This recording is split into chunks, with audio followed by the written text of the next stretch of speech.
Olá pessoal, sejam novamente bem-vindos. Eu sou Leonardo Sorgato e estou ministrando para vocês o curso de recuperação judicial. Como dito em todas as aulas anteriores, a recuperação judicial é tratada pela Lei 11.101/05. Na última aula, eu parei justamente no processamento da recuperação judicial. Quem fala sobre o processamento da recuperação judicial é o artigo 52. Uma coisa que eu não tive tempo de falar na aula anterior é que da decisão que determina ou que acolhe o processamento da recuperação judicial, cabe recurso, agravo, tá? Cabe agravo de instrumento, aqui no quadro. Isso aqui conforme diz, e está também amplamente amparado pela jurisprudência. Feitas essas primeiras considerações aqui e avançando, lembra que eu falei lá na outra aula que o administrador judiciário é uma figura de suma importância para o processo se desenvolver? Bom, eu vou falar rapidinho aqui dele para a gente poder prosseguir com os demais pontos. E o que acontece? Definido o processamento da recuperação judicial, lá no artigo 52, a linha 1, do artigo 52, diz que será feita a nomeação do administrador judicial. Essa nomeação, ela é feita com base no artigo 21 da mesma lei, que diz que dentre diversas pessoas que podem ser administrador judicial, pode ser advogado, administrador, economista, contador e por aí vai. Pessoas, em resumo, que tenham capacidade técnica e conhecimento do processo. A remuneração do administrador judicial, ela está delineada lá no artigo 24 da Lei 11.101/05. E sem adentrar muito a esse aspecto, diz o artigo 24 que ela vai ser feita com base na complexidade do trabalho, no montante envolvido e também para valores consoante valores praticados no mercado para serviços da mesma espécie.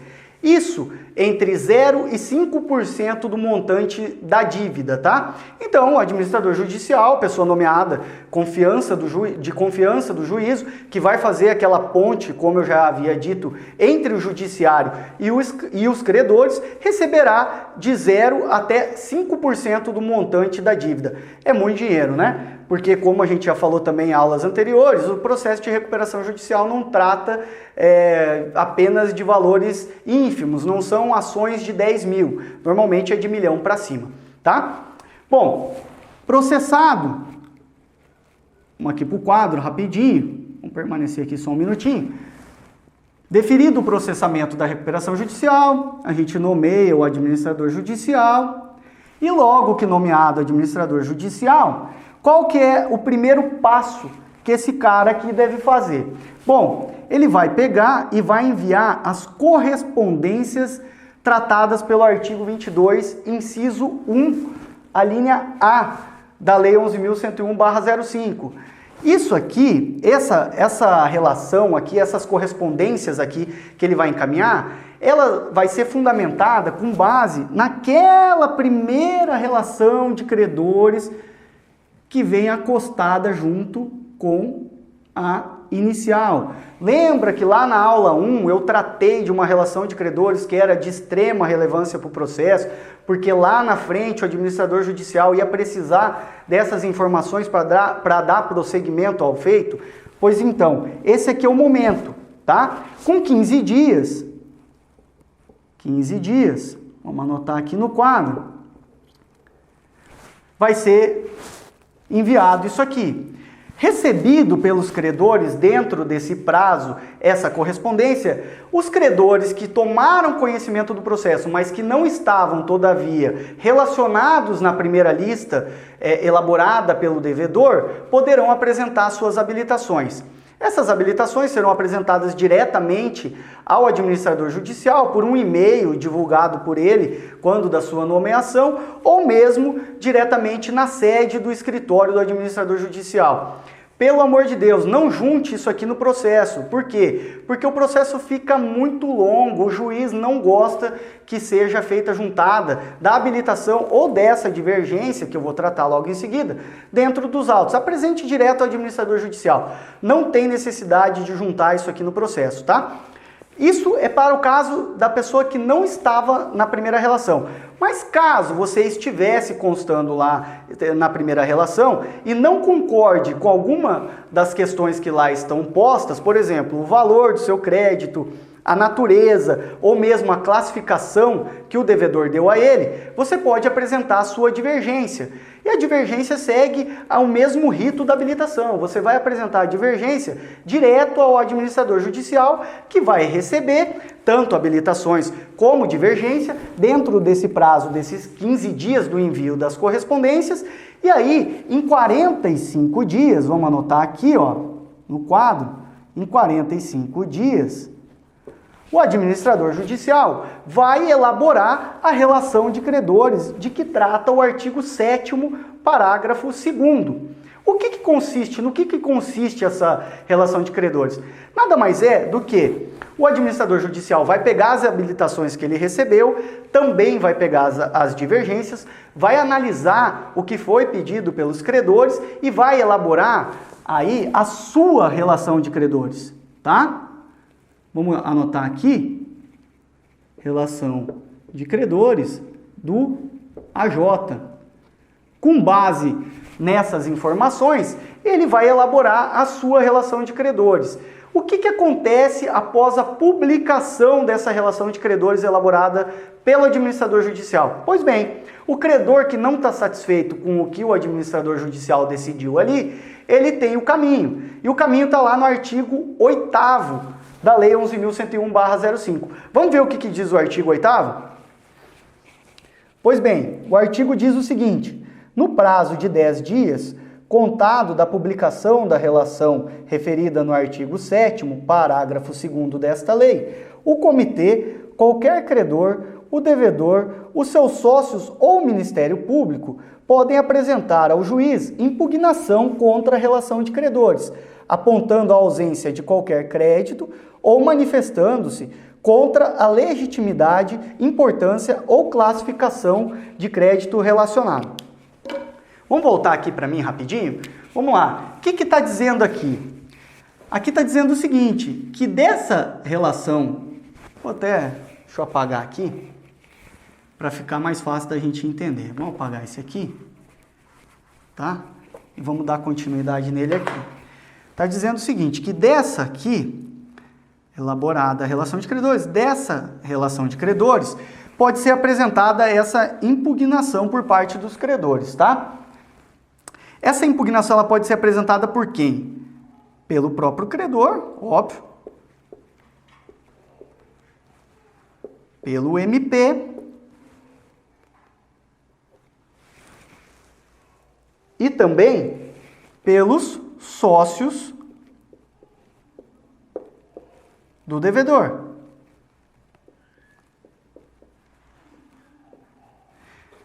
Tá bom, Leonardo, eu sei quem que pode apresentar isso daqui, mas como que é feito a apresentação disso daqui? Bom, vamos lá. A apresentação dessa impugnação, ela está delineada lá no artigo 13 e 15 da Lei 11.101/05. Nada mais é do que vai ser recebido pelo juízo, não nos autos principal, mas vai ser aberto um incidente de impugnação de crédito. Essa é a nomenclatura que deve ser dada, tá? Você vai abrir um incidente de impugnação de crédito. O que você vai fazer nesse incidente? Você vai dizer qual que é a sua insatisfação em relação à relação de credores do administrador judicial, vai apresentar essas razões, vai apresentar a documentação que consubstancia essa sua divergência, e aí o juiz vai dar um despacho. Nesse despacho, o juiz vai determinar que o devedor apresente a sua defesa em face daquilo que está sendo pedido. Por sua vez, o devedor apresentando a defesa, o juiz intimará o AJ para quê? Para que apresente a sua opinião quanto à apresentação do incidente e à defesa. Opinado pelo administrador judicial, o juiz vai dar a sentença, tá? Dessa sentença, vamos anotar aqui. Vamos colocar aqui sentença. Cabe agravo de instrumento. Tá bom? Anotado aí, cabe agravo de instrumento em face dessa decisão. Voltando aqui para mim, após julgadas todas as impugnações, feito todo o trâmite processual em relação a essas impugnações e elas transitado em julgado, diz o artigo 18 da lei que compete ao administrador judicial consolidar o quadro geral de credores. Vamos ver lá o que diz o artigo 18. Pois bem, o artigo 18 diz o seguinte: o administrador judicial será responsável pela consolidação do quadro geral de credores a ser homologado pelo juiz com base na relação dos credores a que se refere o artigo 7º, parágrafo 2º desta lei, o qual nós tratamos até agora, e nas decisões proferidas nas impugnações oferecidas. Feitas essas considerações acerca da impugnação de crédito, nós vamos passar agora para o próximo passo da recuperação judicial, que é a apresentação do plano de recuperação judicial. Lembrando que essas duas situações aqui, logo após o deferimento do processamento da recuperação, elas ocorrem de forma concomitante. Tá? Dentro do prazo de 15 dias, o administrador judicial deve enviar essas correspondências e após esses 15 dias, em 45 dias, apresentar a sua relação de credores. Igualmente, no prazo de 60 dias, tal como esses 15 mais 45 dá 60, deve o devedor apresentar o seu plano de recuperação com base lá no artigo 53. Todavia, lembra que na aula 2 eu falei da classificação dos créditos com base lá no artigo 83 da Lei 11.101/05? Antes mesmo de tratar a questão do plano de recuperação, eu tenho que fazer algumas considerações em relação a que créditos estão sujeitos a esse plano de recuperação. Porque de nada adianta a gente falar do plano sem saber quais são os créditos que a ele estão sujeitos. Então, dando prosseguimento aqui, primeira coisa que a gente tem que ver, o artigo 49, é ele que trata quais são os créditos sujeitos ao plano de recuperação. Vamos ler o artigo 49? Vamos lá. Gente, diz o artigo 49 o seguinte: estão sujeitos à recuperação judicial todos os créditos existentes na data do pedido, ainda que não vencidos.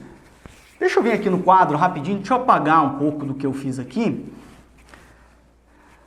só para a gente ter espaço aqui para continuar.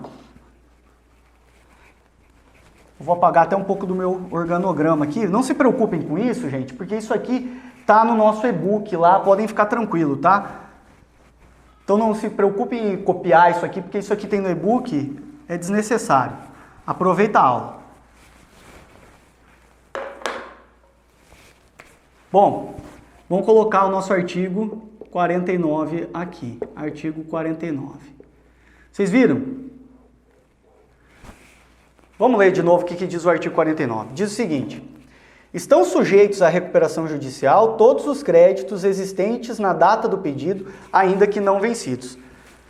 Vamos para o quadro aqui. Veja que aqui tem duas explicações no artigo 49. A primeira é de que estão sujeitos à recuperação todos os créditos vencidos.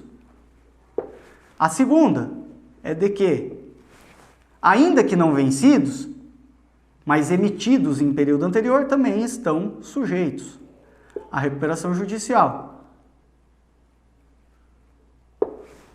Veja, são duas situações aqui. O que a lei está dizendo aqui? Bom, se você vai fazer um concurso, você vai usar a literalidade do que está dito aqui, tá? Não esquece o que eu vou falar daqui para diante se você for fazer um concurso. Se te perguntarem quais os créditos estão sujeitos à recuperação judicial, você vai usar a literalidade do artigo 49, que estão sujeitos todos os vencidos até a data do pedido e os que ainda não vencidos estão sujeitos também, tá? Mas, o que quer dizer esses não vencidos? Ele quer dizer aqueles que foram emitidos antes do pedido de recuperação judicial, porém vai vencer lá na frente. Basicamente é isso. Bom, Leonardo, eu sei agora quais são os que estão sujeitos, mas você disse que eu tenho que usar só a literalidade da lei para caso de eu for prestar concurso público. E se eu não for prestar? E se eu quero advogar em recuperação judicial ou mesmo ser um administrador judicial? O que eu tenho que saber em relação aos créditos? Agora eu vou te explicar. Toda lei tem uma exceção, né? E a nossa aqui está lá no parágrafo 3º e 4º do artigo 49. Vamos ver o que diz o parágrafo 3º e 4º do artigo 49. Vamos lá, vamos para a legislação. Diz o parágrafo 3º: tratando-se de credor titular da posição de proprietário fiduciário de bens móveis ou imóveis, de arrendador mercantil, de proprietário ou promitente vendedor de imóvel, cujos respectivos contratos contenham cláusula de irrevogabilidade ou irretratabilidade, inclusive em incorporações imobiliárias, ou de proprietário em contrato de venda com reserva de domínio, seu crédito não se submeterá aos efeitos da recuperação judicial e prevalecerão os direitos de propriedade sobre a coisa e as condições contratuais, observada a legislação respectiva, não se permitindo, contudo, durante o prazo de suspensão a que se refere o parágrafo 4º do artigo 6º dessa lei, a venda ou a retirada do estabelecimento do devedor dos bens de capital essenciais às suas atividades empresarial. Gente, voltando aqui para mim, o que é mais comum no processo de recuperação judicial? E aqui é o mais comum mesmo, tá? São as alienações fiduciárias e o arrendamento mercantil.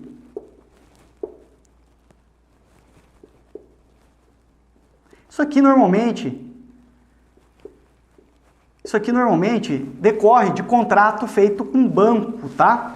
Isso aqui normalmente vem de contrato de banco. O banco, lógico que ele sofre por diversas vezes de emprestar dinheiro para alguém em situação de crise e depois ele tem que se resguardar de alguma forma. A forma dele se resguardar é colocando cláusulas que contenham alienação fiduciária ou arrendamento mercantil. Por quê? Porque assim o direito dele está fora da recuperação judicial. Vocês lembram também que eu disse que você tem um prazo de 180 dias para dar aquela respirada, se valer do stay que a lei prevê? É aqui que entra a segunda parte do parágrafo 3º que a lei está falando aqui. Você tem o prazo de 180 dias para se valer disso, mas o que acontece? No caso das cláusulas contratuais terem uma alienação fiduciária, um arrendamento mercantil, não pode ser retirado da posse da empresa aqueles bens essenciais à sua atividade, pelo menos durante esse prazo de 180 dias. Lá na aula 2 eu falei que esse prazo pode ser um pouquinho alongado, e isso é uma verdade. Por quê? Porque caso essa delonga não seja causada pelo devedor, o juízo normalmente costuma ampliar o prazo desse stay, pelo menos até a Assembleia Geral de Credores, tá? Vamos ver o que diz o parágrafo 4º agora do artigo 49. Vamos lá para a legislação. Diz assim, o parágrafo 4º: não se sujeitará aos efeitos da recuperação judicial a importância a que se refere o inciso 2 do artigo 86 dessa lei. Isso aqui é uma peculiaridade também que não cabe dentro do processo de recuperação judicial, tá? Esses contratos de adiantamento de câmbio, que é o que trata lá no inciso 2 do artigo 86, também estão fora da recuperação judicial. Tudo bem, Leonardo, você falou quais estão fora, eu já sei quais não podem fazer parte do meu plano de recuperação. Tem algum que está faltando aí? Tem sim. Também não se sujeitam ao pedido de recuperação judicial, além desses aqui, do parágrafo 3º e 4º, os tributos. A lei, deixa aqui no quadro aqui rapidinho, a lei não é específica em relação a isso aqui. Isso aqui decorre do quê? Voltando aqui para mim rapidinho. Isso aqui decorre do quê? Isso aqui decorre da construção entre o artigo 57 cumulado com o artigo 6º, parágrafo 7º lá da Lei 11.101/05. Isso aqui então, os tributos não está especificado na lei, mas por uma acumulação entre esses artigos, você chega a esse convencimento de que os tributos também não fazem parte da recuperação judicial. Leonardo, você já me explicou quais não fazem, eu sei que os vencidos e aqueles que ainda não vencidos, mas que constituídos antes do pedido, fazem parte da recuperação judicial. Mas quais são esses aqui então? Se isso aqui tudo está fora, quais são os que fazem parte? Vamos só apagar aqui e eu vou colocar aqui de uma forma bem didática. Lembra de novo que eu falei lá do artigo 83 que tem uma relação de classificação dos créditos? É com base nele que eu vou colocar aqui quais estão sujeitos então. São os créditos trabalhistas,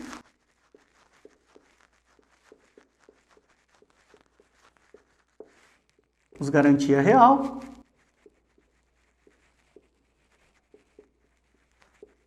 vou colocar só um R aqui, vai dar para entender,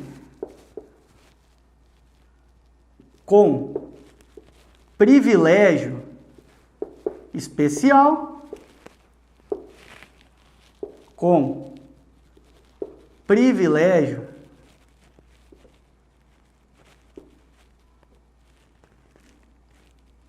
geral e os quirografários.